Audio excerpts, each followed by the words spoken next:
Good morning everyone. कक्षा 9 अध्याय 6 प्रेमचंद के फटे जूते। आज हम इस पाठ का अध्ययन करेंगे।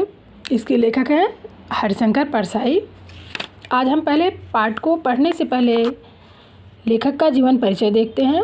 हरिशंकर परसाई का जन्म सन 1922 में मध्य प्रदेश के होशंगाबाद जिले के जमाने गांव में हुआ था। नागपुर विश्वविद्यालय से एमए करने के बाद कुछ दिनों तक अध्यापन कार्य किया और सन 1947 से स्वतंत्र लेखन करने लगे। हिंदी के व्यंग्य लेखकों में उनका नाम अग्रणी है।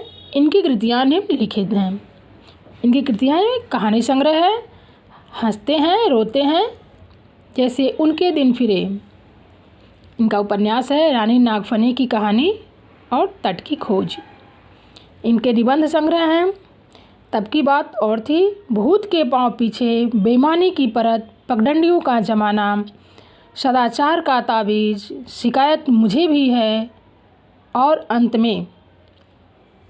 और इनके व्यंग्य संग्रह हैं बैसड़ों की फिसलन, तिरछी रेखाएं, ठिठुरता हुआ गणतंत्र, विकलांग श्रद्धा का दौर। और ये जो पाठ हम लोग पढ़ने जा रहे हैं प्रेमचंद के फटे जूते, ये भी इनकी व्यंग्य रचना ही है।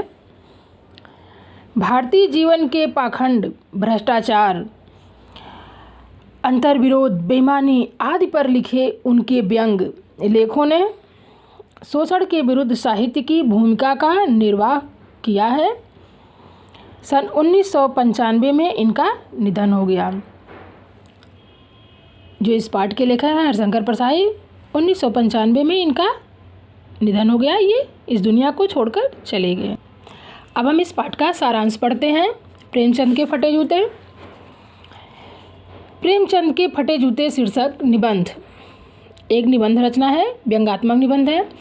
परसाई जी ने प्रेमचंद के व्यक्तित्व की सादगी के साथ एक रचनाकार की अंतर्भेदी दृष्टि का विवेचन करते हुए आज की दिखावे की प्रवृत्ति एवं अवसरवादिता पर व्यंग किया है। यह पाठ एक व्यंग रचना है। इस पाठ में लेखक बताते हैं कि प्रेमचंद जी की पत्नी जो थी वो उनको कही कि चलिए हमारे साथ फ़ोटो खिंचवाइए। तो प्रेमचंद जी अपनी पत्नी के साथ फ़ोटो खिंचाने गए थे।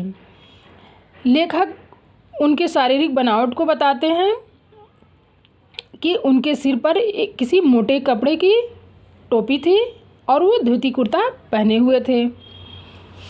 उनकी कनपटी एकदम चिपकी हुई थी, यानी कि वो बहुत दुबले पतले थे। गालों की हड्डियां उभर आई थीं, पर घनी मूछें, उनकी मूछें इतनी घनी थी कि चेहरे को भरा भरा बताते थे। अब लेखक बताते हैं कि उनके पैर में कैनवस के जूते हैं जो बेढंग बंधे हैं।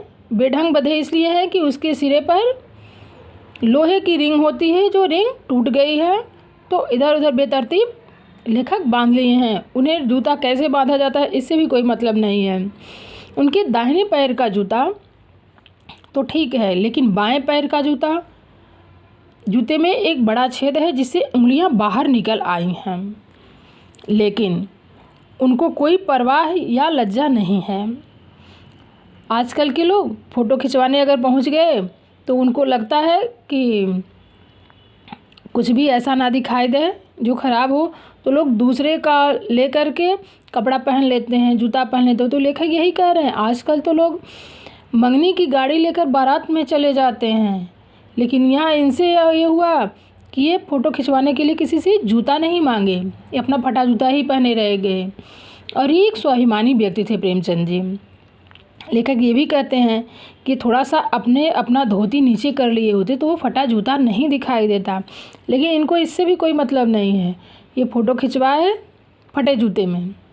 लोग सेंट लगा के फ़ोटो खिंचवाते हैं जिससे लगता है कि फ़ोटो में पूरी खुशबू आ जाएगी, लेकिन प्रेमचंद जी को इससे कोई मतलब नहीं था।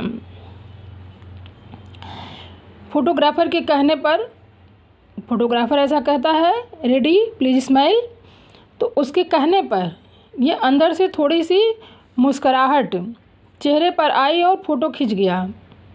लेखक कहते हैं कि प्रेमचंद जी हमारे साहित्य पुरखे हैं, इनसे पहले के लेखक हैं, वो साहित्य पुरखे हैं, उनकी कई सारी रचनाएं हैं, उन्हें युग प्रवर्तक भी कहा जाता है।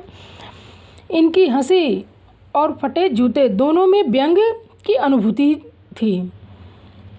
लेखक उनके फटे जूते के बारे में कहते हैं कि क्या आपके रास्ते में कोई टीला या रुकावट आ गई थी जिससे आप पैर मार मार करके हटाने की कोशिश कर रहे थे या हटा रहे थे, जिससे आपका जूता फट गया।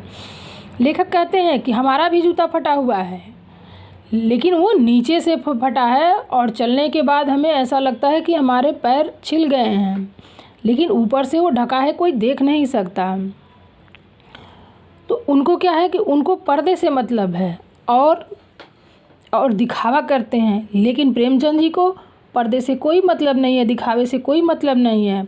वो अपने अनुसार अपना जीवन व्यतीत करते हैं, उन्हें दिखावा बिल्कुल पसंद नहीं है।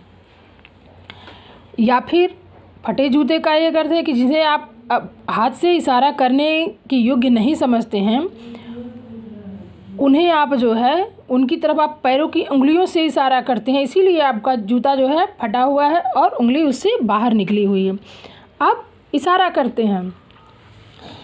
लेखक कहते हैं कि ऐसा होता है कि एक टोपी, जो टोपी सर पे है वो कम पैसे में मिलती है, जूता ज़्यादा पैसे में मिलता है, लेकिन लोगों को सर पे टोपी का मतलब प्रतिष्ठा समझ में आता है, तो लोग टोपी को बचा के रखते हैं, जूते का कोई मतलब नहीं होता है। पहले भी टोपी की कीमत कम थी और जूते का ज़्यादा था, आज भी वही है। हमको लगता है कि लेखक कहते हैं कि इसीलिए प्रेमचंद जी ने जूते को महत्व नहीं दिया या फिर जूता नहीं खरीदा, टोपी को बरकरार रखे। लेकिन ये प्रेमचंद जी को कहा जा रहा है कि ये महान कथाकार थे, उपन्यास सम्राट थे, युग प्रवर्तक थे, लेकिन एक फटा जूता फ़ोटो में आज तक लोग उन्हें देखते हैं, ये थोड़ी सी व्यंग लगती है। तो इसी बात पे जो है ये परसाई जी जो है इनका व्यंग किए हैं कि इनका जूता जो है या तो उससे फटा है, नहीं तो ये रास्ते में कोई टीला होगा उसे मार मार के जो है अपना जूता फाड़ लिए हैं।